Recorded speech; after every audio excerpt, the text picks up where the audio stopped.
Okay po. So, unahin natin si Doc Aris and then after mo po, tsaka po kami magsasagot sa Google Classroom ni Doc June. The floor is yours, Doc Aris. Okay po. Maraming salamat. Ay, teka po, pwede po ba bago tayo mag-start sa class mo, mag-render po muna tayo ng prayer kasi Doc Ray is having ano hindi siya makontak ngayon kung anong nangyayari. Sino kaya ang pwede mag-offer ng prayer po kay Doc Ray? Oh, ciao, paliw ko.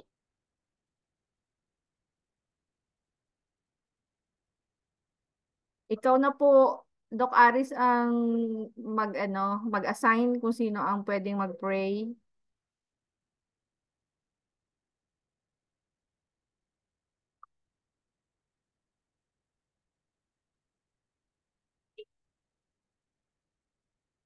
Nawala si Doc Aris. Ah, is Pastor Arnel here?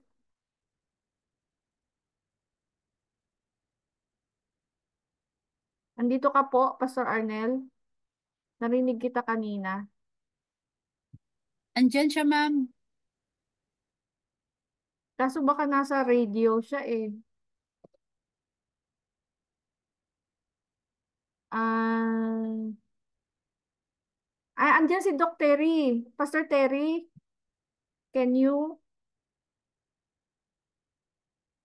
Or mahina po ang signal nyo?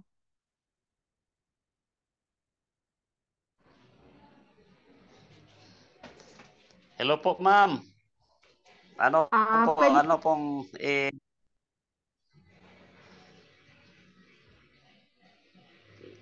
problema po ang signal kasi peak hour dito sa amin ngayon, malapit ng araw ng Syokon.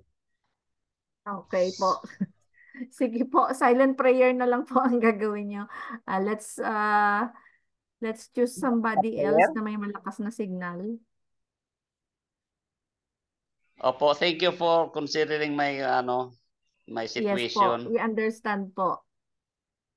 Sino kaya? Sir Jerry, pwede po bang ipag-pray nyo po yung klase natin with Doc Aris and special prayer po for Doc Ray kasi kagabi po he is having palpitation. Kanina pong umaga okay naman po siya. Ano pa nga siya, nagpa-send nga siya 'di ba ng ng announcement para dun sa mga gustong mag-take ng mga doctorates. Nagagalit na naman ang ating kaaway kasi may magandang plano ang ating school president kaya po may struggle na naman sa health. Are you there, Sir Jerry? Yes, ma'am. Good evening. Yes, good evening po. Pwede Okay. niyo po ba Uh, ipag-pray na po Opo. ang ating klase at yung ating president? Thank you po. Okay. Okay, let us pray.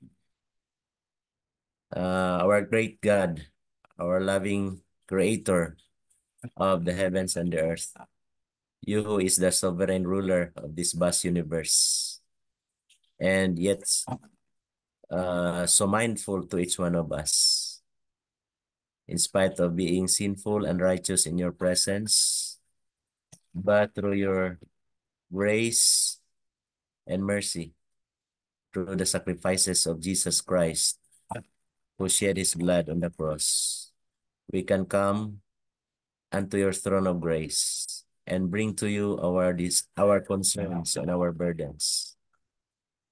This evening, once again, we come before you through this platform.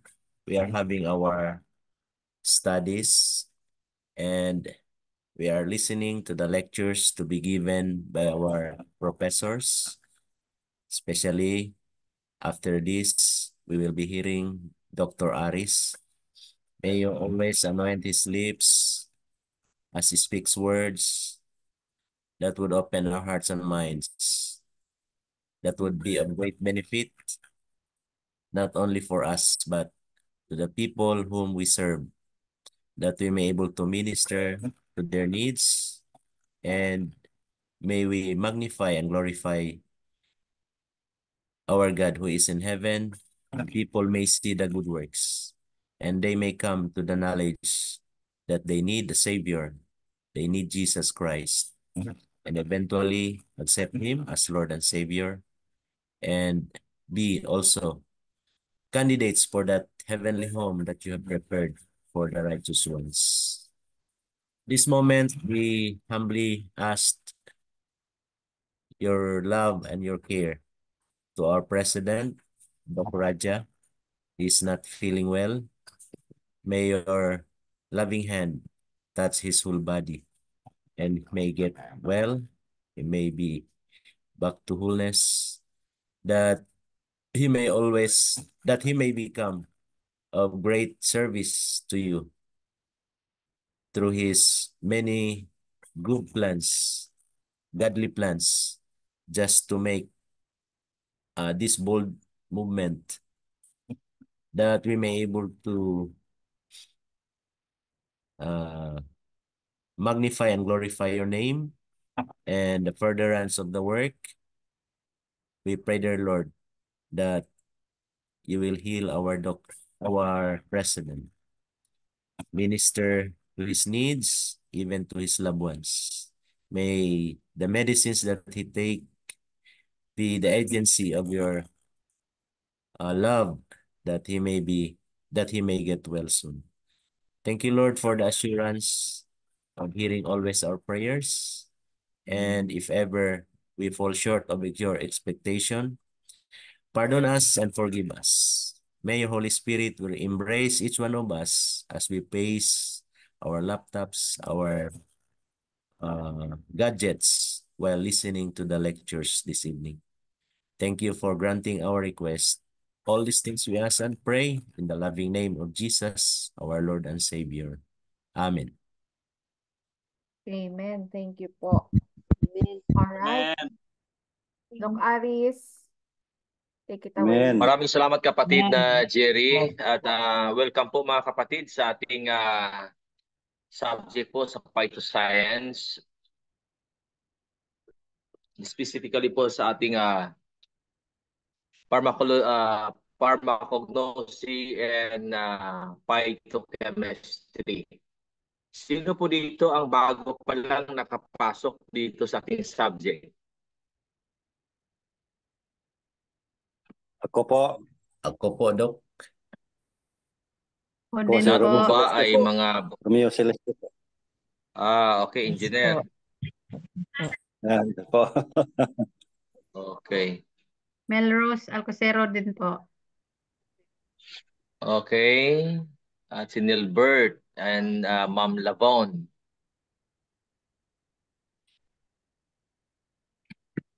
Sino pa ba dito? Parang mahaba-haba ang talakay Alcocero natin din ngayon, mga po. kapatid. Okay. Alcocero. Si kapatid na Melrose Alcocero. Taga saan po kayo, kapatid? Sa Davao po. Davao de Oro. Maragusan. Okay, parang marami talagang Bisaya dito. Pareha tayo, Agsoon.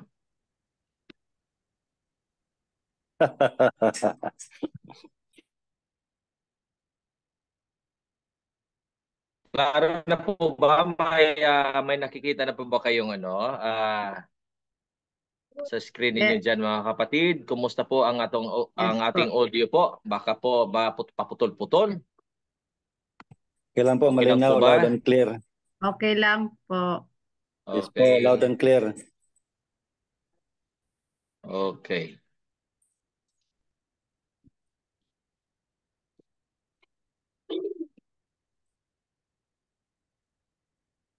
So sa atin pong natalakay ng last session po natin, mga kapatid, ay tayo po ay tinalakay po natin ang primary metabolites po ng halaman.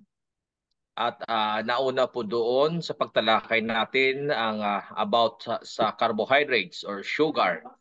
At base din sa pag-aaral mga kapatid ng Canadian Sugar Institute, Yung mga common na mga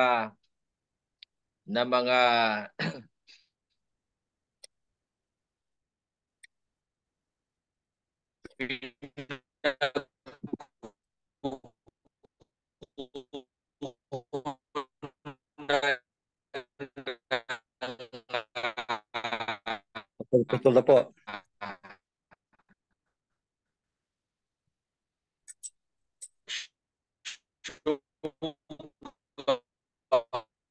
Putol na po yung boses mo po.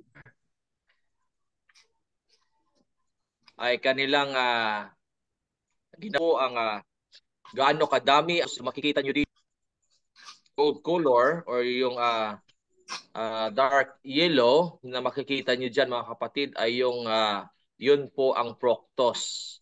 At yung green or forest green ay yung sucrose mga kapatid. At dito sa pangalawang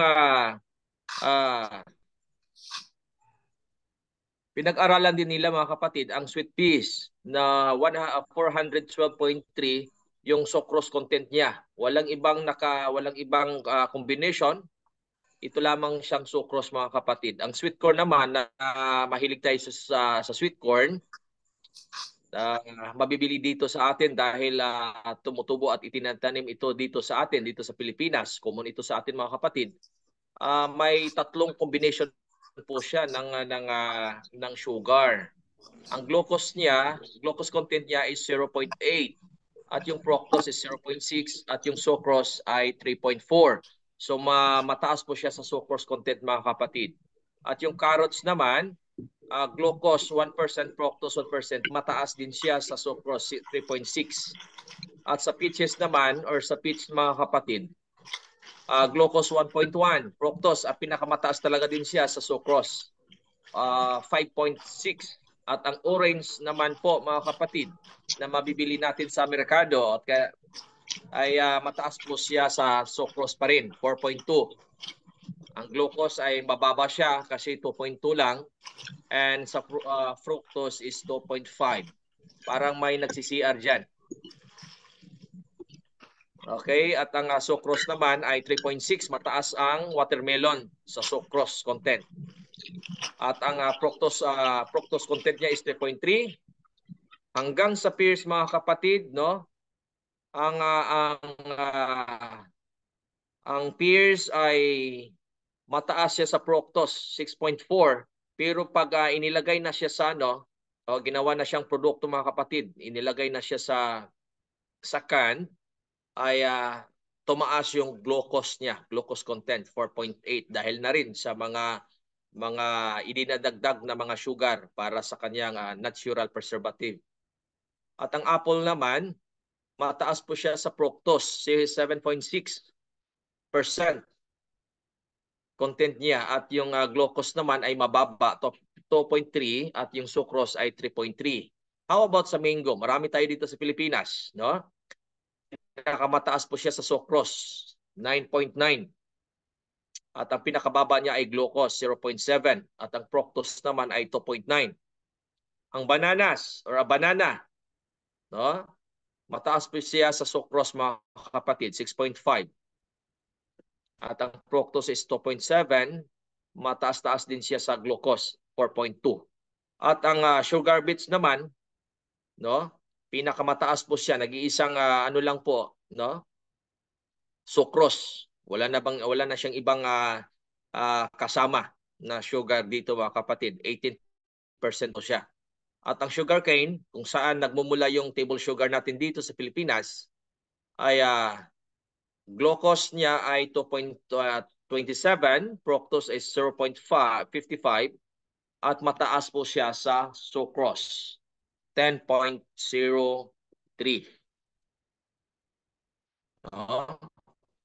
How about dito sa honey mga kapatid?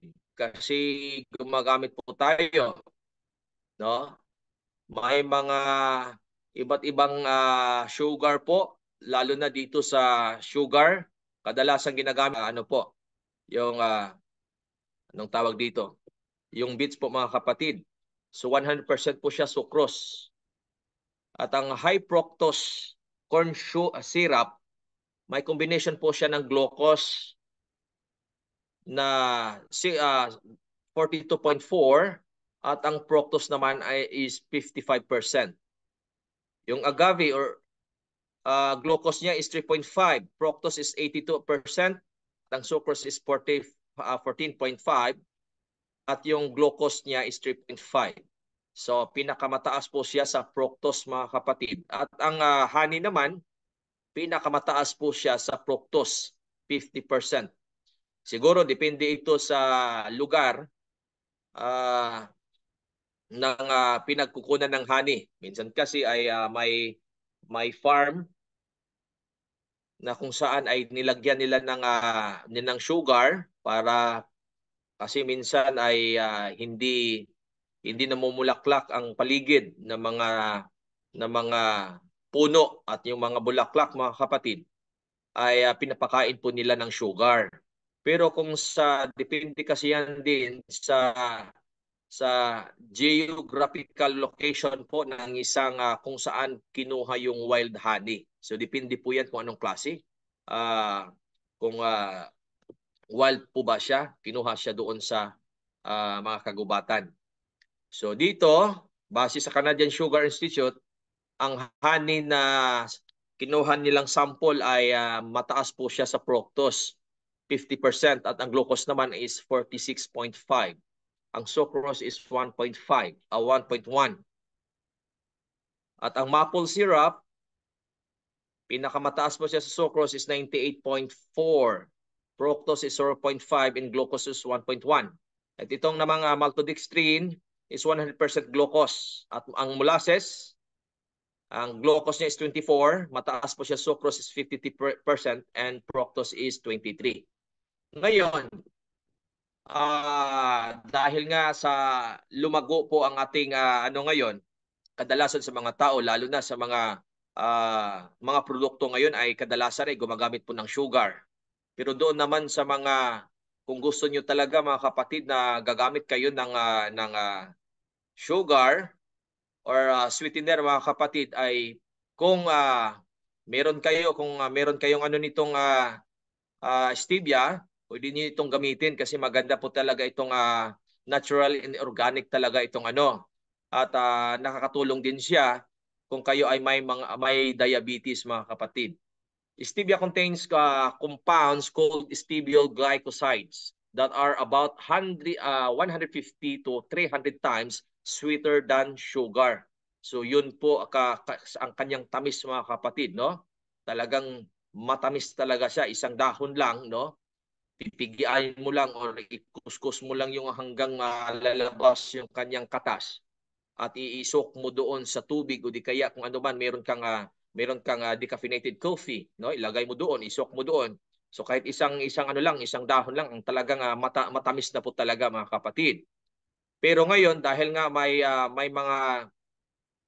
mga na po tayo ngayon sa teknolohiya, kaya may mga powder na po, no? May mga powder na po na stevia. Stevia contains high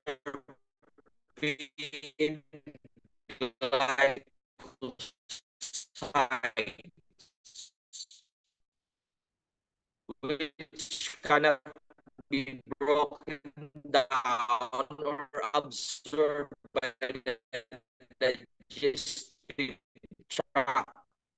Yun ang pinakamaganda, mga kapatid.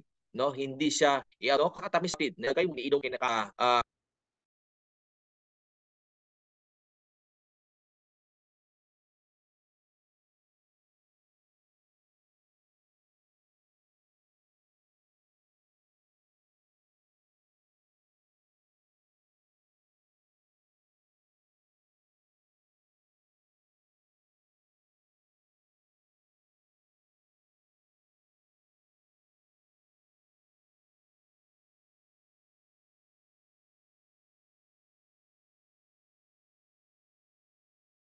Pasensya na po mga kapatid, nag-fluctuate po ang signal natin dito.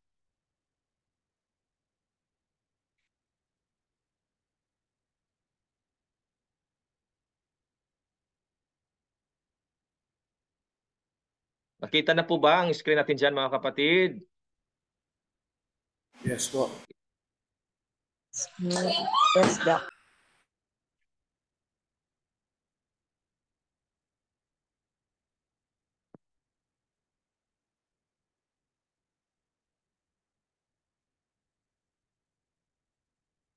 So maganda talaga ang stevia, ang pinakaano lang dito mga kapatid ay mahal po siya, no? Dahil nga rin ay bihira lang ito dito sa Pilipinas. I don't know kung may nagtatanim po ng stevia dito. Pero kadalasan po kasi ay sa ibang bansa po talaga itong stevia mga kapatid. Kung meron man dito sa Pilipinas, so swerte po kung may mga diabetic na mga tao ay pwede po silang makagamit, maka-access sila mga kapatid. Pero kung kayo po ay bibili doon sa ano tawag dito, yung mga sikat na mga platform ng Shopee at Lazada at kung saan pa man, Carousel, ay meron din sila. Pero hindi po tayo nakakasiguro kung talagang totoong pure na stevia po ang inyong nainom. So ang nakagandahan dito ay hindi siya i-absorb ng ating digestive tract, kaya hindi po ito nakakapekto sa anong tawag dito, pag-akyat or anong tawag dito sa Bisaya o sa Tagalog, o sa Bisaya is pagsaka, no? Ng glucose level natin mga kapatid. It contains no glucose, fructose, or sucrose. Yun ang pinakamaganda mga kapatid. But rather a substance called stevioglycoside. Yun po ang phytochemical na nagbigay tamis ng kanyang katas o ng kanyang dahon mga kapatid. Despite its intensive sweetness, stevia contains no calories. Pinakamaganda din siya kasi wala din siyang calories. And is therefore a good choice when dieting and also for people with diabetes. So kung mataas na po ang inyong sugar mga kapatid, so pwede kayong gagamit nito, no? Pwede kayong gagamit ng stevia. Stevia is a low-calorie sweetener that has antioxidant and anti-diabetic properties.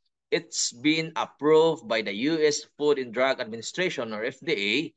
Unlike artificial sweeteners and sugar, stevia can suppress your plasma glucose levels and significantly increase glucose tolerance. Yun po ang pinaka maganda dito kung ikaw ay gagamit ng stevia. So ngayon, dito na tayo sa pangalawang primary metabolites mga kapatid. Dito sa ating pag-aaral, ang pangalawa po nito is protein. Ano po ang protein? Plant proteins meet the needs of the emerging seedling in terms of nutrition and growth through their enzymatic, structural, functional, and storage functions. Plants contain a number of specific types of proteins. Pag-aralan natin ang iba't ibang mga klaseng proteins, mga kapatid, plant proteins, not found in other living organisms. And these have certain functions. For example, most plants have some kind of storage organ, just like seeds, tubers, etc. For reproduction, where different nutrients sources are stored so that the new plant will have the resources to grow during the coming season. Proteins, carbohydrates, and oils are different types of nutrients sources accumulated in plant storage organs. Such proteins are normally described as storage proteins or SP. Their primary function is to be broken down into amino acids to form unnecessary building blocks for emerging proteins in the next generation growing plant. Kaya nga, no, may yung mga seeds, mga kapatid, kahit na-imbak siya ng mahabang panahon, pag okay lang yung nalagyan niya yung kanyang temperature, ay hindi masisira siya. Pagdating pag itatanim siya, tutubo siya mga kapatid. Katulad din ng mga tubers, no? Ano bang example ng mga tubers? Yung mga taro, yung mga gabi, no? Yung yam, yung kamote, yung iba pang mga tubers mga kapatid, no? Nagiging ano po siya, no? Nagiging kung sa ano pa, reservoir. No, 'yun ang inano sa akin ni Doc Ray. 'Yun naman talaga ang pagkabigkas. Kasi kung sa Bisaya, kung sa common ano talaga sa pagkabasa ng mga Bisaya reservoir, no? Nandoon nakapaloob yung mga tinatawag na mga amino acids mga kapatid, na kung saan kung pag maano siya ng temperature at malagyan siya ng sa proseso, ay talagang maano siya, tutubo siya mga kapatid, no? So ganun po ang function ng proteins. Ngayon, proteins are considered primary metabolites because they are essential macromolecules involved in various fundamental metabolic processes in plants. As primary metabolites, proteins play crucial role in plant growth, development, and physiological function. They are involved in enzymatic reactions. Protein serves as enzymes, catalyzing biochemical reactions necessary for metabolism, including photosynthesis, respiration, and the synthesis of essential molecules such as carbohydrates, lipids, and nucleic acids. Yun po ang tinatawag na enzymatic reactions. How about sa structural support? Proteins contribute to the structural integrity of plant cells and tissues. They form components of the cytoskeleton, cell membranes, and cell walls, providing support and stability to plant structures. Yan din ang kanyang function mga kapatid. At nagiging ang function din niya, ang pangatlong function niya ng protein, transport and storage. Some proteins act as carriers and channels, facilitating the transport of ions, nutrients, and signaling molecules across cell membranes. Additionally, certain proteins serve as storage proteins, yung tinatawag na SP, storing nutrients such as amino acids and minerals for later use. Pag-aaralan din natin ang mga amino acids mga kapatid, at yung mga tinatawag na essential amino acids. Yung hindi ma-reproduce ng ating katawan, yun po din ang ating pag-aaralan. Ano ang mga function niya? Gene expression and regulation. Proteins are involved in the regulation of gene expression through interaction with DNA and RNA. Transcription factors, for example, modulate the transcription of specific genes, influencing cellular processes such as growth, development, and responses to environmental stimuli. Defense mechanism. Ito din ang kanyang function mga kapatid ng plant proteins. Plant proteins participate in defense mechanism against pathogens, pests, and environmental stresses. Defense-related proteins such as pathogenesis-related or PR, proteins and antimicrobial peptides plays roles in plant immunity and response to biotic and abiotic stressors. Signaling pathways. Ito din ang kanyang pang-anim na function. Plants proteins functions as signaling molecules or components of signaling pathways, relaying information about environmental cues and coordinating cellular responses. Proteins kinesis and, for instance, regulate phosphorylation cascades involved in signal transduction and cellular communication. Dito po tayo mga kapatid.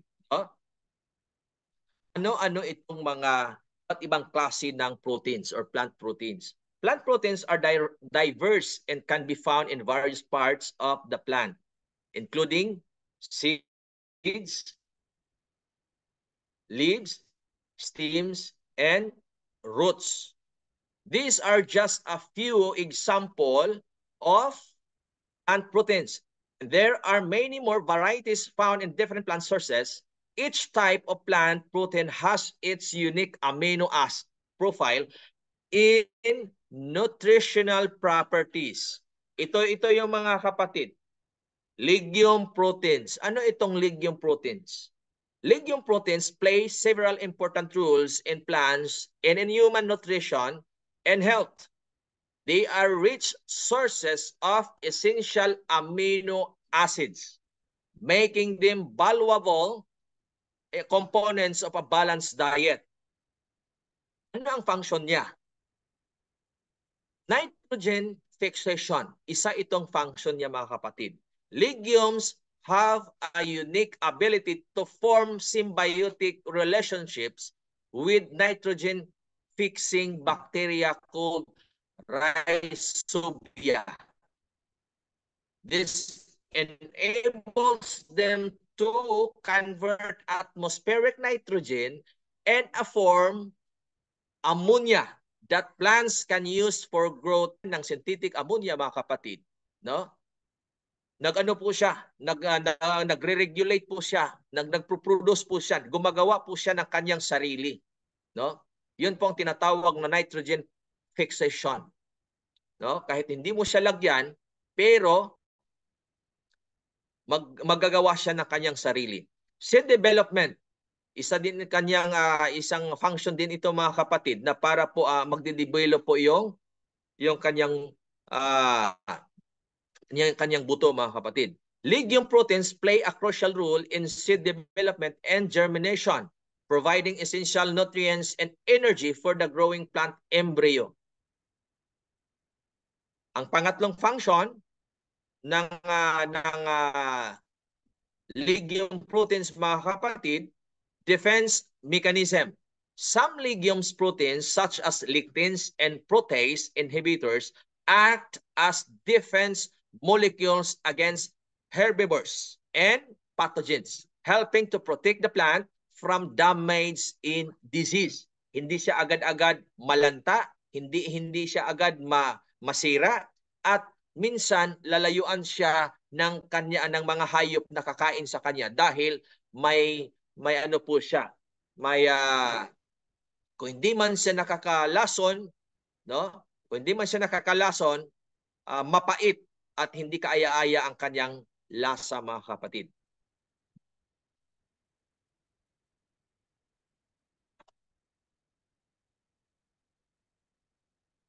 Ano ang kanyang mga phytochemicals?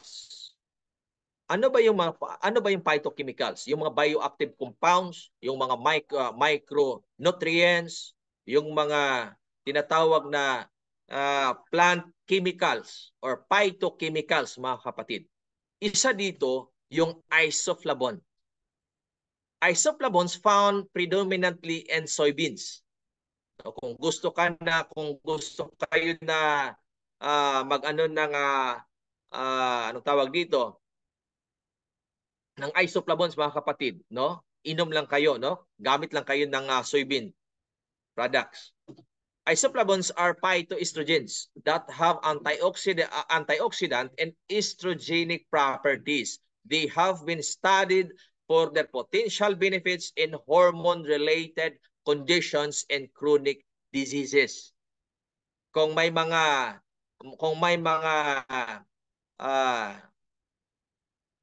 sakit kayong ganito, mga kapatid, so if gamit lang kayo nitong soybean kasi mataas po ito sa isoflavone. At meron din siyang saponins. Some legumes contain saponins which have been investigated for their cholesterol-lowering, anti-cancer, and immune-modulating effects. Nag-aaral tayo nung nakaraan, nung last pa, mga kapatid, na patungkol sa saponin. Ano nga yung saponin? Na na maano mo na ito ay may sapunin, siya po ay bumubula, mga kapatid, no? Bumubula. Once bumubula, mga kapatid, no? Yan po ang manifestation na may sapunin po ito or may sapunin po ang inyong ginamit ninyo, mga kapatid. Meron din siyang polyphenols. Legumes are rich in polyphenolic compounds such as flavonoids and phenolic acids, which have antioxidant, anti-inflammatory, and cardioprotective properties. Base sa pag-aaral, mga kapatid, no? Merong nasa 1 million na mga phytochemicals or mataas pa, no, na nakapaloob sa ganitong klaseng mga halaman, mga kapatid. Kaya ang iba, ang mga kung ano yung kadalasang pinagtuunan ng pag-aaral ng mga kapitalista, na yung mga scientists na nagde-develop ng mga gamot, yun lamang ang na-publish nila. Pero yung iba, mga kapatid, hindi naman nila ina-isolate yun para pag-aralan talaga. Kaya ngayon, available po ngayon, no, yung mga research output nila patungkol sa isoflavones, saponins, polyphenols, kasi yan po ang mga pangunahing sangkap, no, sa paggawa ng mga gamot. Hindi lang natin alam. Kaya minsan, kailangan po talaga natin ng pag-aaral sa mga bagay na katulad nito dahil tayo po ay frontliner, no? Tayo ay nagkakandak tayo ng mga health seminars. Doktrina natin patungkol sa anong tawag dito? Sa patungkol sa magandang pangangatawan, no?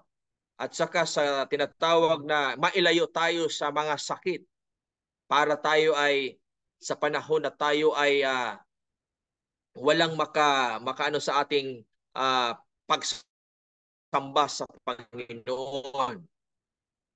So, talagang maano tayo dito, mga kapatid, dahil pinag-aralan natin kung ano-ano yung mga phytochemicals na meron sa specific na mga tanim or mga halamang gamot. Pharmacological properties of legume proteins, antioxidant activity. Isa siya dito, mga kapatid. Phytochemicals present in legume proteins exhibit antioxidant properties which help neutralize harmful free radicals and the body and reduce oxidative stress. So, yun ang pinakaunang pharmacological properties niya na magiging benepisyo kung tayo ay magagamit itong mga legumes, mga kapatid. Anti-inflammatory effects. Some phytochemicals in legumes have been shown to possess anti-inflammatory properties. Kung kayo ay kung ayon yung may mga tutubo na mga tumor o ano pa man dyan na mga abnormal growth na sa loob at sa labas ng ating katawan, mga kapatid, no? Dalas-dalasan natin ang pagkain nitong mga legumes kasi mataas po ito sa anti-inflammatory. Some phytochemicals in legumes have been shown to possess anti-inflammatory properties which may help alleviate inflammation-related conditions such as arthritis and cardiovascular diseases. Anti-diabetic effects. Legumes, proteins, and their associated phytochemicals have demonstrated beneficial effects on blood sugar control and insulin sensitivity, making them potentially useful for managing diabetes and metabolic syndrome. Kung may mga ano na rin, may manifestation na rin na mataas ang ating glycemic index, mga kapatid, or level ng ating sugar ng ating dugo, ay tayo po ay gagamit na po tayo ng marami pang legume. Soy proteins. Ito po ang mga example po ng legume proteins. Can be categorized into various types based on the specific legumes from which they are derived in their protein composition. Some common types of legume proteins include soy protein. Tayo mga Adventist, talagang nakikilala tayo sa soy products, mga kapatid, dahil kahit sino na nagbibinta ng soy milk, soy coffee, at kahit saan ano-ano pa mang mga produkto na magagawa mula sa soybean. Soy protein is a protein derived from soybeans, which are legumes native to East Asia and widely cultivated for their nutritious seeds. Ang function niya sa halaman, mga kapatid, sa kanyang sarili, seed development. Soy protein plays a crucial role in the development and maturation in soybean seeds, providing essential nutrients and energy for the growing plant embryo. Nakakatulong din siya sa nitrogen fixation at sa defense mechanism ng soybean. At sa human naman, na naman ang kanyang function ng soy protein sa ating katawan, source of essential amino acids. Soy protein is a complete protein containing all the essential amino acids needed for human health. It serves as a valuable source of high-quality protein, particularly for individuals following vegetarian or vegan diet.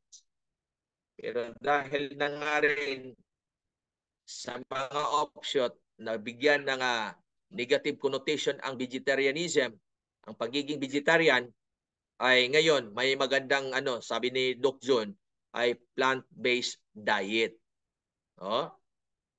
Dahil bagong siya at maganda siya pakinggan.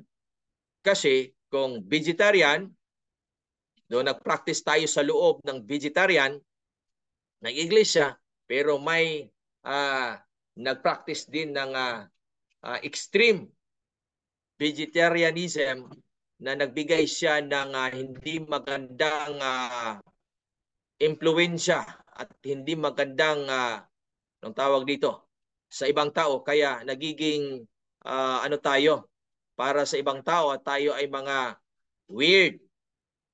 At meron na ngang nagsabi na ang Adventista ay kulto, dahil sobrang stricto sa ganito ganyan, hanggang dumating na sa isipan na prerequisite na siya sa kaligtasan ng tao. Yun ang pinaka hindi magandang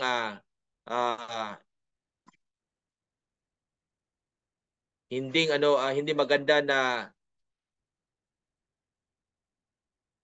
message, mga kapatid, sa ibang tao. Muscle building and repair. The amino acids provided by soy protein are essential for muscle building, repair, and maintenance. Consuming soy protein can support muscle growth and recovery, making it beneficial for athletes and individuals engaged in physical activity. How about sa heart or sa ating puso? Maganda din siya, mga kapatid.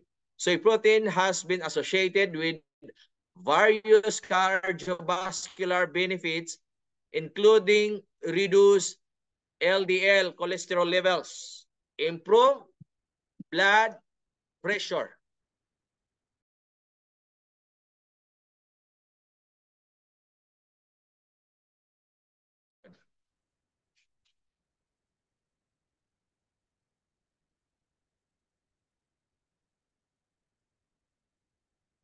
At hindi lang siya nakapagbaba ng pressure ng ating dugo, mga kapatid, maganda din siya and decrease risk of heart disease. These effects are attributed to its cholesterol lowering properties and favorable impact on lipid profiles. Ano kukuha sa mong manghod? Maganda din ito siya sa ating mga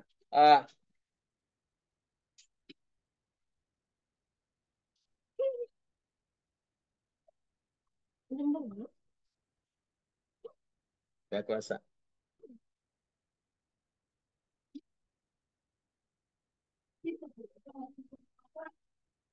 Maganda din mga kapatid ito sa ating bone health. Soy protein contains isoflavones, phytoestrogens that may help maintain bone density and reduce the risk of osteoporosis, especially in postmenopausal women. Hormonal balance. Isoflavones and soy proteins have estrogenic properties and may help regulate hormonal balance in the body. They have been studied for their potential benefits and alleviating menopausal symptoms and reducing the risk of hormone-related cancers. So yun po ang magandang maidulot sa ating katawan, itong soy protein mga kapatid. Ano-ano ang mga phytochemicals? Isoflavones, meron siyang phytosterol at saponins. Dito tayo sa kanyang pharmacological properties. Antioxidant activity, anti-inflammatory effects, and hormonal modulation. Ito po ang kanyang pharmacological properties mga kapatid na kanyang gagawin sa ating katawan. Dito tayo sa pea protein. Pea protein is a type of plant-based protein derived from yellow peas or Pisum sativum. Ang function niya sa kanyang sarili, seed development at nitrogen fixation. At sa human naman, sa tao, source of essential amino acids.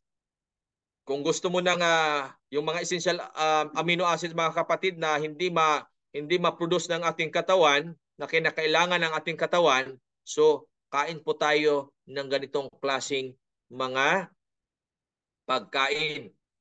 Muscle building and repair with management. Kung sino yung gustong magpababa ng kanilang timbang, pea protein is low in fat and carbohydrates and high in protein and fiber, making it a satiating nutrient that can help promote feelings of fullness and support weight management goals. So kung gusto niyo ng magpaano ng timbang mga kapatid, kain lang kayo ng maraming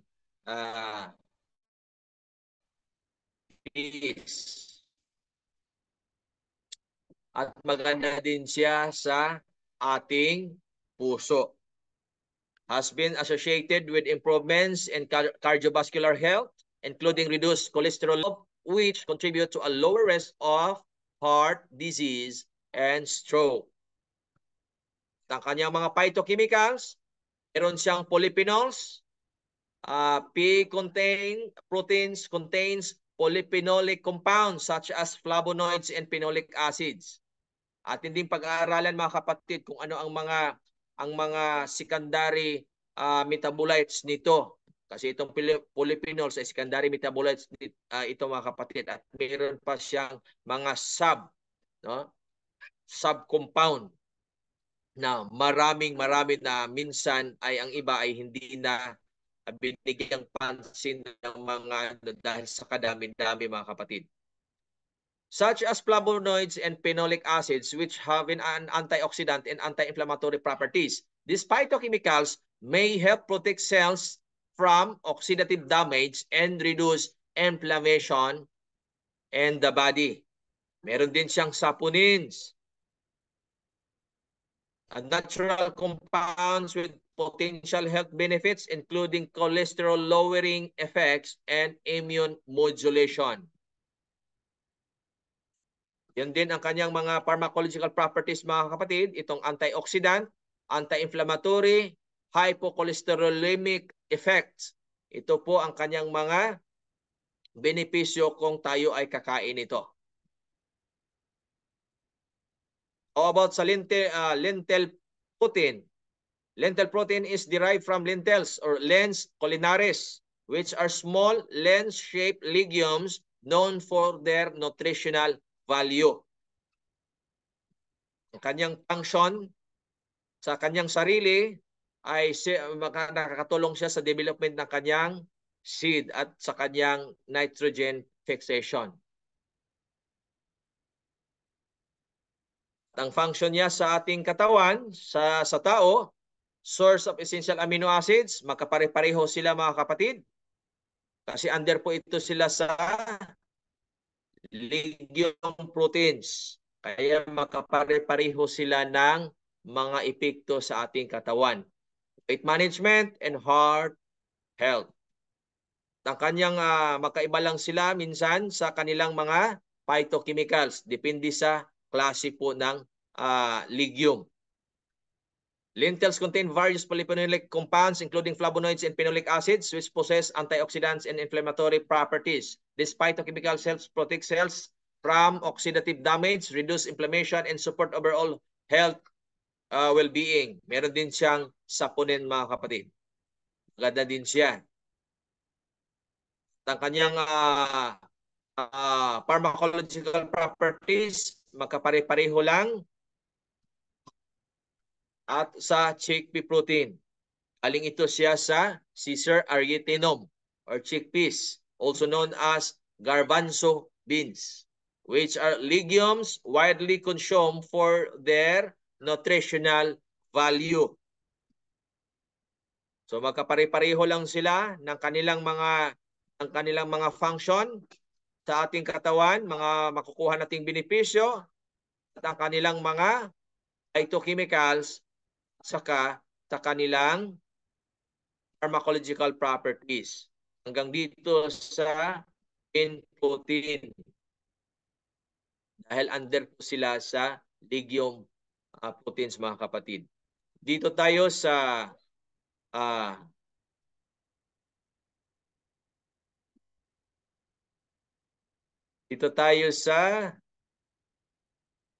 cereal proteins. Natapos na nating tinalakay ang legume proteins, dito na naman tayo sa cereal proteins. Ano ang makukuha natin dito? Anong mga benepisyo makukuha natin sa pagkain nitong cereal proteins? Cereal proteins are serve important functions in both plants and humans, offering nutritional benefits and contributing to various physiological processes. Function niya, magkapareho lang sila mga kapatid sa legume proteins na nakatulong sa seed development at saka sa kanyang nutrient storage. Cereal grains such as wheat, rice, corn, and barley accumulate proteins in the endosperm and aleuron layers of the seed, serving as a reserve of amino acids and energy for the developing plant. Kaya tutubo sila, magiging silang binhi. Ibig sabihin, tutubo sila pag itinatanim sila. These proteins acts as a nutrient source during seed germination and early seedling growth until the plant can photosynthesize and produce its own food. Yun po ang kanyang function. At ang function naman niya sa ating katawan, pag ating itong ginagamit para magiging pagkain natin, source po siya ng dietary protein source or dietary protein or DP. Cereal proteins are a major dietary protein source for humans, providing essential amino acids required for various physiological functions, including muscle building, repair, enzyme synthesis, and immune function. Nakakatulong din siya para sa ating energy. Cereal grains are rich in carbohydrates, including starch, which serves as a primary source of energy for the human body. Pero kung wala ka masyadong trabaho, huwag ka masyadong kakain ng maraming sugar kasi hindi naman siya lalabas sa iyong katawan. No, para hindi siya ma-imbak o magtambak diyan sa iyong pupunta sa dugo yung sugar na magiging diabetes ka, no? Hindi ka nga kumain ng maraming mga matatamis na mga pagkain, pero kung kakain ka naman, yung kanin mo ay kung sa Bisaya ba, bandihado talaga, no? Ilang cup yung makakain mo. Pag pupunta ka doon sa doon ka talaga sa unlimited rice. So, naimbak at nagtambak yung sugar sa iyong dugo. Kaya nagiging problematic na ang ating katawan. Cereal proteins complement this energy supply by providing amino acids that can be converted into glucose through gluconeogenesis during periods of fasting or low carbohydrate intake. Cereal proteins contribute to a balanced diet by complementing other protein sources such as legumes and animal products to ensure adequate intake of essential amino acids and support overall health and well-being. Yan po ang function sa ating katawan. Meron siyang phenolic compounds, flavonoids, and tocopherols. These compounds help protect against oxidative damage caused by free radicals, reduce inflammation, and promote cardiovascular health. Cereal grains are a rich source of dietary fiber, including soluble and insoluble fibers, which play a crucial role in digestive health. Kasi kung magkulang ka sa fiber, anong mangyayari sa iyo? Constipation. Kung constipation, hindi lalabas ang iyong hindi mailabas or ma-expel sa iyong katawan yung mga dumi. No? Kung hindi ka makapupo agad ng ilang araw, kung mapapansin nyo, kung hindi ka abnormal yung yung pagpupo mo mga kapatid, so imbes na may mga fluid pa yung ang nangyari dahil sa katagalan ilang araw, nagiging matigas siya. Nasaan na yung tubig? Yung mga doon, yung mga fluid doon mga kapatid. Na nagiging siya, no? Inabsorb siya balik sa ating katawan. Kaya hindi na siya nagresulta siya ng maraming mga sakit. Blood sugar regulation and cholesterol management, fiber-rich diets have been associated with a lower risk of chronic diseases such as heart disease, diabetes, and certain cancers. So mataas siya sa fibers. Mga fibers, mga kapatid.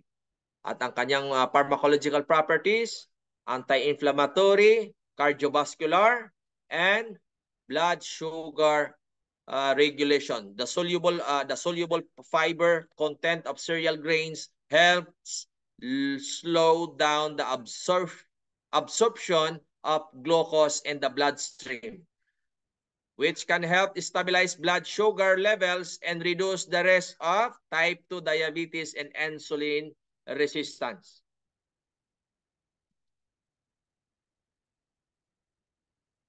Cereal grains contain several types of proteins. Ano-ano ito mga kapatid? Each with its unique composition and function. Meron siyang gluten proteins, may prolamins, globulins, and albumins and enzymes. Ano itong gluten proteins? Ano bang oras?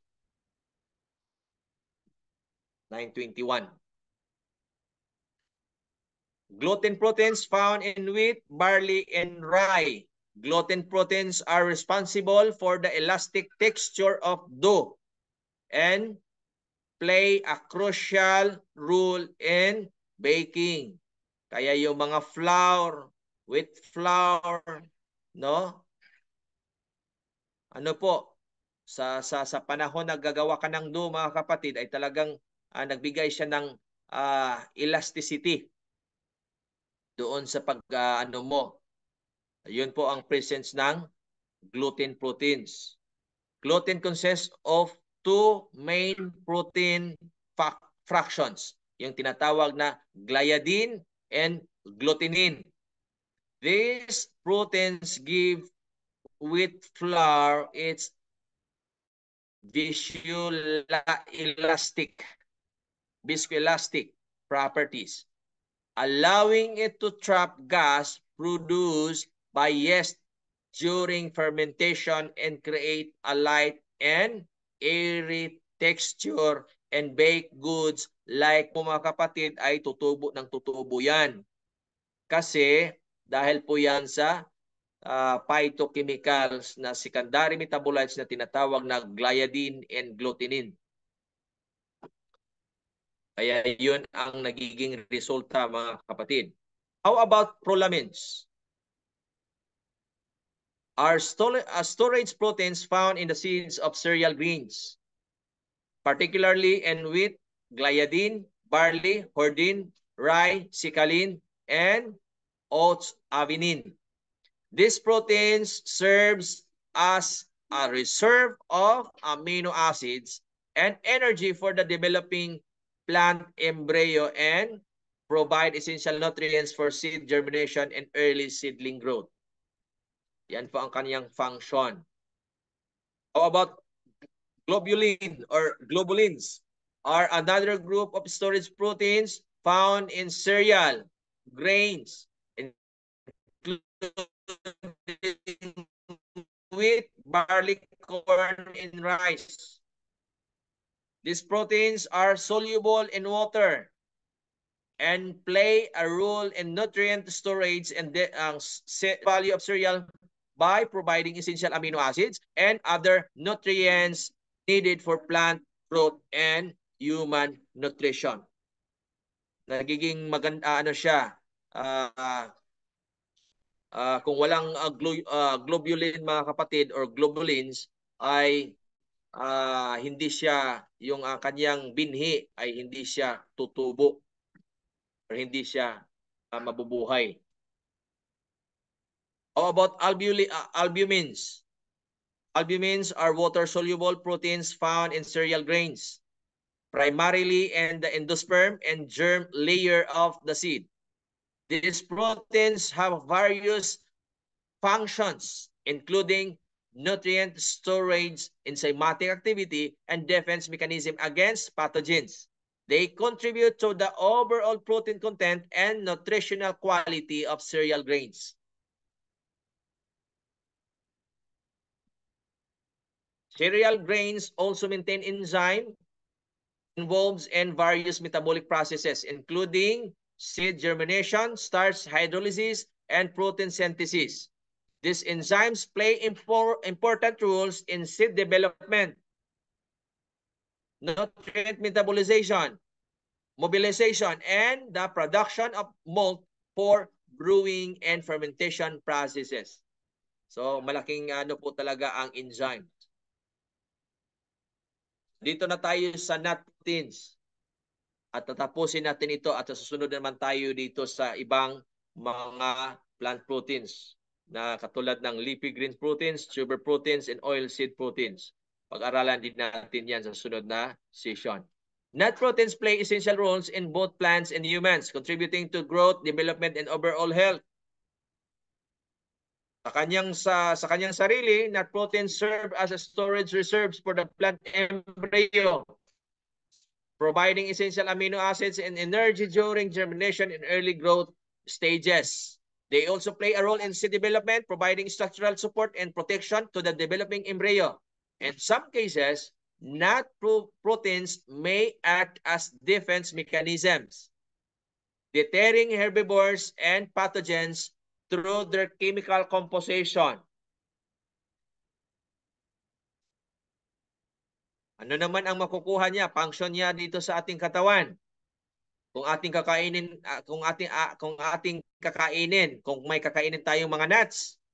Nut proteins are valuable sources of essential amino acids. Marami din siyang amino acids. Yung mga essential talaga, yung kinakailangan talaga ng ating katawan dahil hindi makapag-produce ng mga amino acids na mga ganito-ganyan. Pag-aralan din natin yung mga amino acids at yung ano yung hindi ma-produce ng ating katawan, which are necessary for building and repairing tissues, synthesizing hormones and enzymes, and supporting various physiological functions.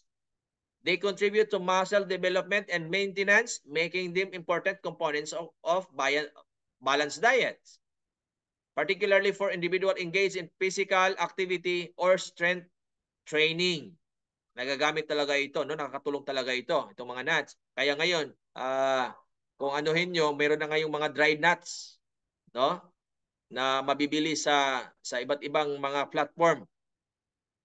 Sa Shopee, sa Lazada, at saan pa man ang nagbibinta na mga dried nuts.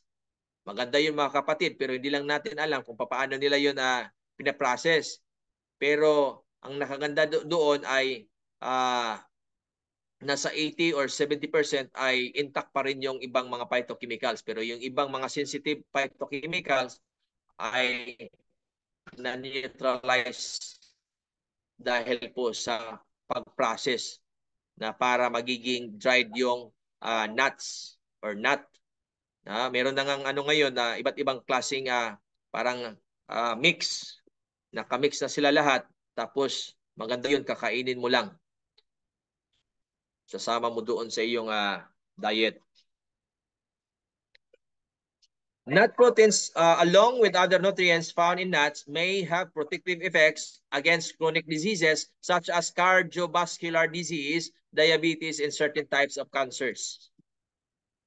How about sa phytochemicals? Anong meron? Nuts contain various phytochemicals including polyphenols, flavonoids, phytosterols, and antioxidants which have antioxidant, anti-inflammatory, and other health-promoting properties. These phytochemicals may help reduce oxidative stress, inflammation, and the rest of chronic diseases when consumed as part of the balanced diet. Ang maganda din dito, kanyang pharmacological properties, research suggests that regular consumption of nuts and their proteins may be associated with improved cardiovascular health, including reduced risk factors for heart disease such as high blood pressure, high cholesterol levels, and inflammation. Nut proteins may also have satiating effects, promoting feelings of fullness, and aiding weight management when included as part of calorie-controlled diet. Kasi kung kakain ka, para nabubusog ka na kahit kunti lang kinakain mo.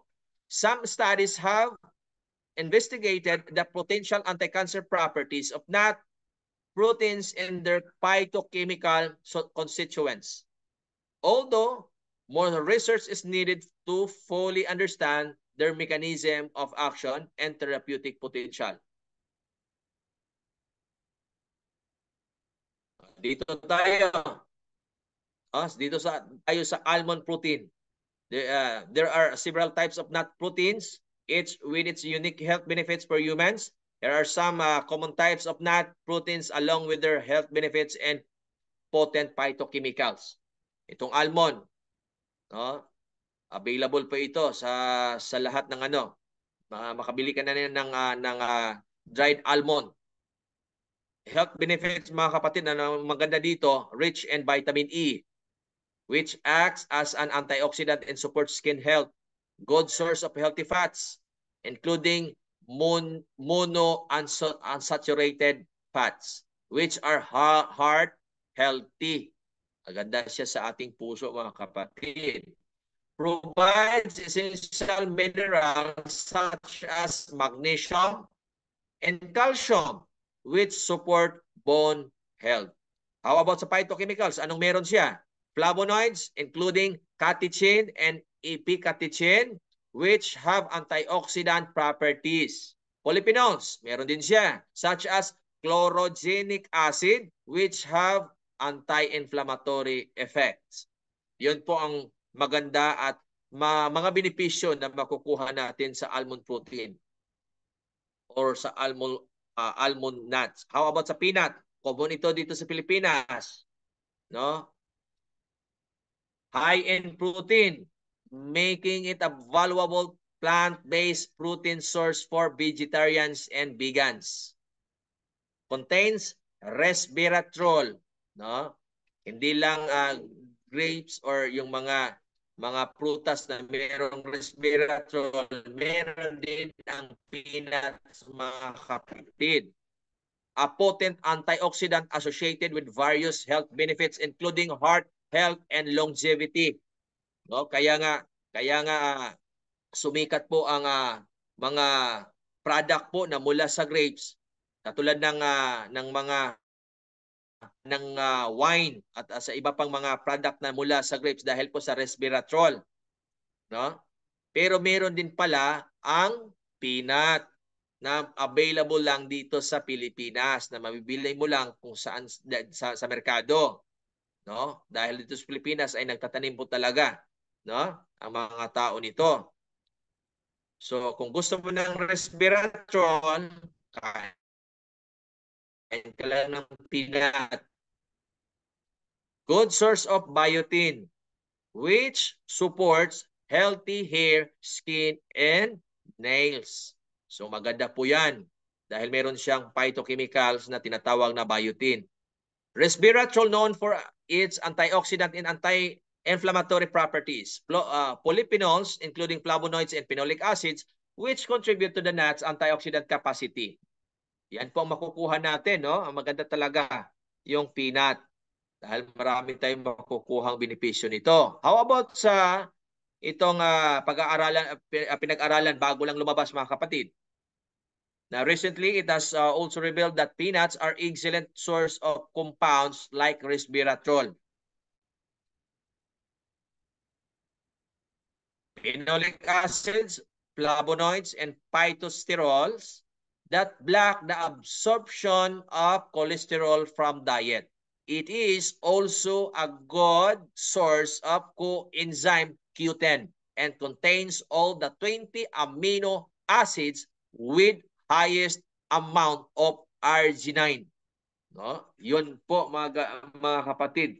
Yun po ang mula ito sa articles ng NCBI na ipinalabas nila patungkol sa peanut. Dito tayo sa walnut. Ano mga benepisyo naman ito sa walnut protein? Health benefits, high in omega-3 fatty acids, particularly alpha-linoleic acid or ALA, which is beneficial for heart health and brain function. Kung mag-take ka ng exam, may may mga pasulit kang so kain ka lang ng walnut para yung utak ay aandar ng at hindi madaling makalimutin sa mga binabasa. Contains antioxidants such as polyphenols which may help reduce inflammation and oxidative stress in the body. Provides plant-based protein and fiber which can aid in satiety and weight management. Ibig sabihin, kung ayaw mo ng yung mga meat products, so hindi ka focus ka lang sa mga sa nut proteins. Provides plant-based protein and fiber which can aid in satiety and weight management. How about sa kanyang mga phytochemicals? Ano-anong meron siya? Ellagic acid. Meron siya. Known for its antioxidant properties and potential anti-cancer effects. Meron din siyang melatonin, a hormone-like compound that may help regulate sleep patterns and promote overall health. Yan po ang walnut, mga kapatid. How about sa cashew or kasoy? No, good source of essential minerals such as copper, which is important for energy production and immune function. Contains healthy fats, including monounsaturated fats, which can support heart health. Provides plant-based protein and fiber, which can help regulate blood sugar levels and promote digestive health. Maganda itong kasoy. At ang kanyang phytochemicals, ito, anacardic acid. Meron siyang anacardic acid. Ano ito? Exhibits antioxidants and anti-inflammatory properties. Meron din siyang tannins. Compounds with potential anti-cancer effects and of other health benefits. Ganda din ang kasoy, mga kapatid. At ang hazelnut, mga sikat din ito. No? Marami ito sa mga chocolates. Health benefits. Rich in vitamin E and other antioxidants which help protect cells from damage caused by free radicals. Good source of folate, which is important for cell division and DNA synthesis. Contains healthy fats and fiber which can support health, heart health, and digestive function. Ang maganda niya kasi meron siyang phytochemicals na tinatawag na quercetin, a flavonoid with antioxidant and anti-inflammatory properties. Meron din siyang kaempferol or kaempferol, another flavonoid known for its potential health benefits including heart health and cancer prevention. O, yan po ang hazelnut. How about sa pistachio? Excellent source of protein providing all 9 essential amino acids needed for muscle growth and repair. Contains antioxidants such as lutein and zeaxanthin, which promote eye health. Rich in potassium, which helps regulate blood pressure and fluid balance in the body. Ganda talaga yan. No? I don't know kung marami ito dito sa phytochemicals, carotenoids. Meron siyang carotenoids, including beta-carotene, lutein, and zeaxanthin, which have antioxidant properties. Phytosterols, plant compounds that may help lower cholesterol levels and reduce the risk of heart disease. Yun po ang benepisyo na makukuha natin pag atin itong kainin.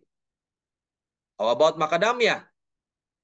Macadamia protein high in monounsaturated fats, particularly oleic acid, which is associated with heart health benefits. Contains flavonoids and tocotrienols, which have antioxidant properties and may help reduce inflammation. Good source of thiamine or vitamin B1, which supports energy metabolism and nervous system function. Nandyan pa ba kayo? Parang tulog na ata kayo lahat dyan. Meron siyang phytochemicals na tinatawag na squalene, a compound with potential antioxidant and anti-inflammatory effects. Meron din siyang flavonoids, including quercetin and kaempferol, which contribute to the nut's antioxidant capacity. Yun po, mga kapatid. So next po tayo sa leafy green proteins. Pag-aralan po natin yan. Atin po yung italakay sa susunod po na pagkakataon sa ating class session. Maraming salamat sa inyo, mga kapatid. Siguro dito, sino ba dito nakadilat pang mata? Parang tulog na ata lahat. Dilat pa lahat. Dilat pa lahat. Andito po. Paki-raise hand po kayo kung madilat pang mga mata natin dyan.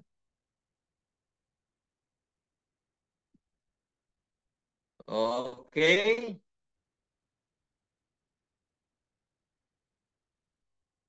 Sana may natutunan kayo sa gabing ito sa ating tinalakay. Mga kapatid, meron po ba kayong tanong?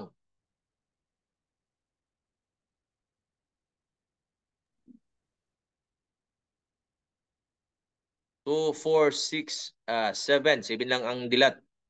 Wala na po. 2, Okay na 4, po. 6, 8. Salamat, Doc Ares. So nasa 10. Thank you, Doc Aris. Nasa 10 yung mga nandito si ano. So Doc maraming Ares, salamat salamat. sa inyong pakikinig at sana'y may nakukuha kayo sa ating tinalakay ngayon. Marami po. Okay. Dami palang source ng protein. Yes po, marami po. Kahit sa dahon mga kapatid, meron din. Makukuha tayong protein sa dahon. Para hindi natin kung ano yung mga halaman na may mga mataas sa protein content.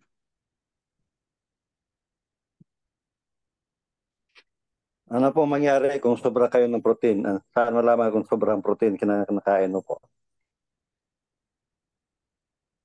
Ano po? Ano pong kailan po malaman kung sobra ng protein ang kinakain mo? O ano din?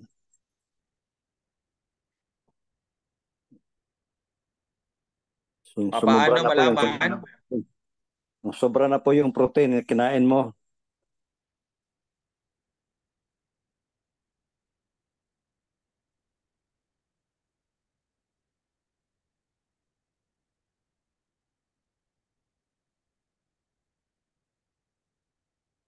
Lalaman mo yan, kapatid.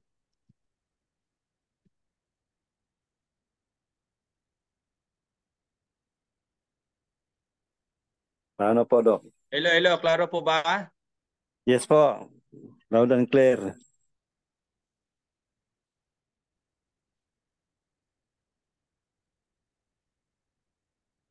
Ang tanong po ninyo ay?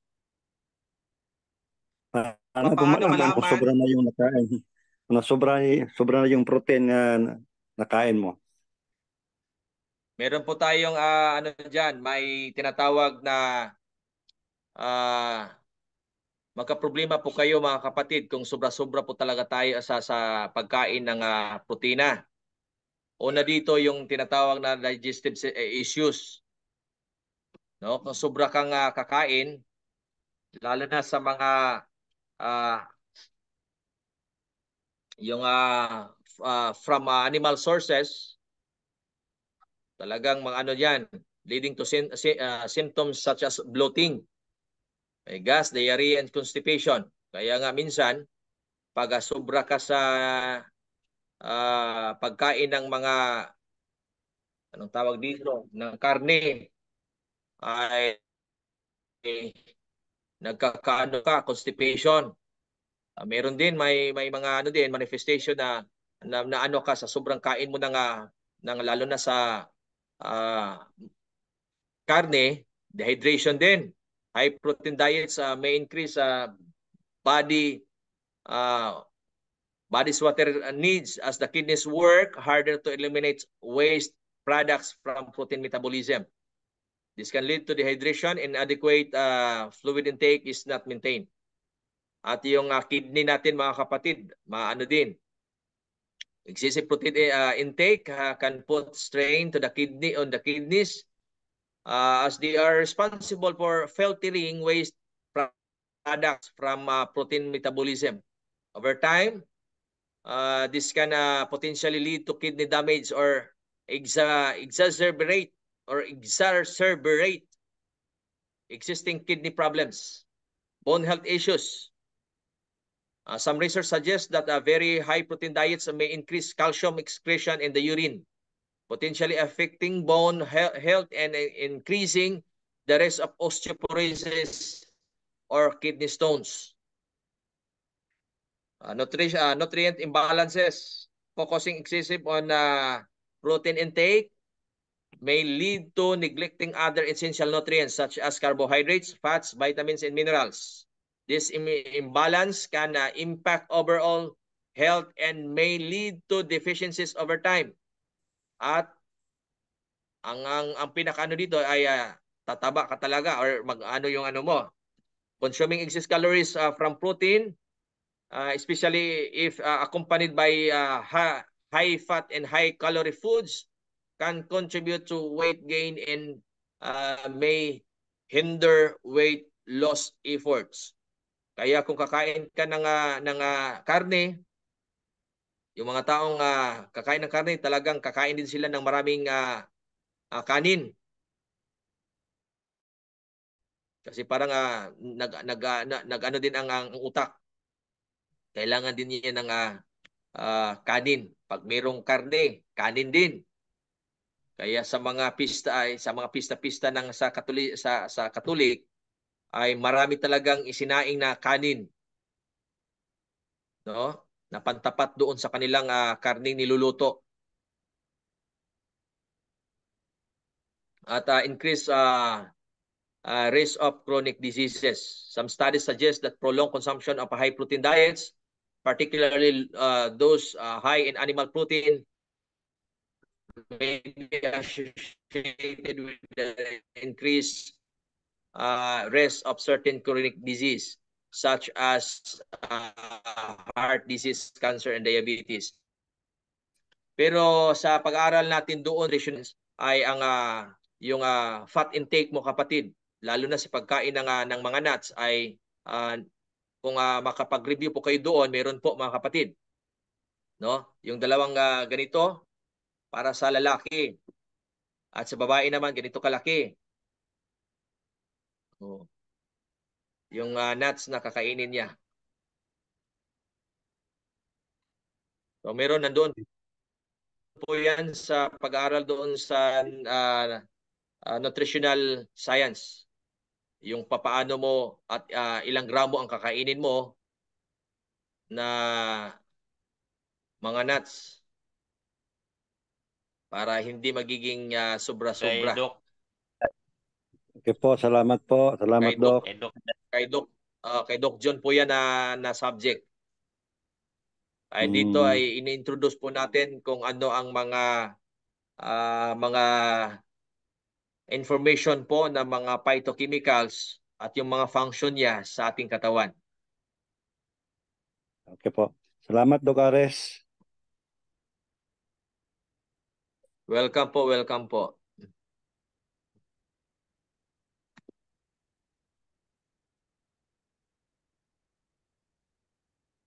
So parang tulog na ata mga kapatid. So maraming salamat sa inyong pakikinig at sa susunod na naman tayo Sige na po, walang pag-aaral. anuman. Sige, bye-bye na po. God bless po sa ating lahat. Amen. Amen. Thank you, Doc.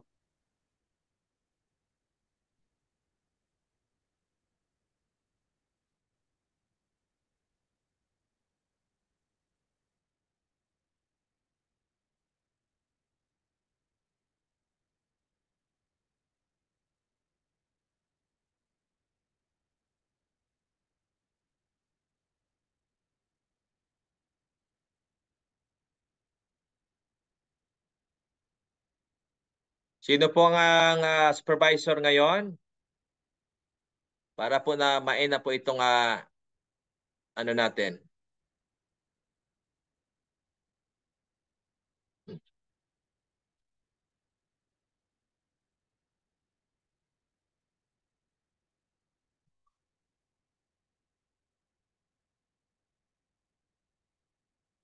God bless po sa ating lahat mga kapatid at Laila Tube.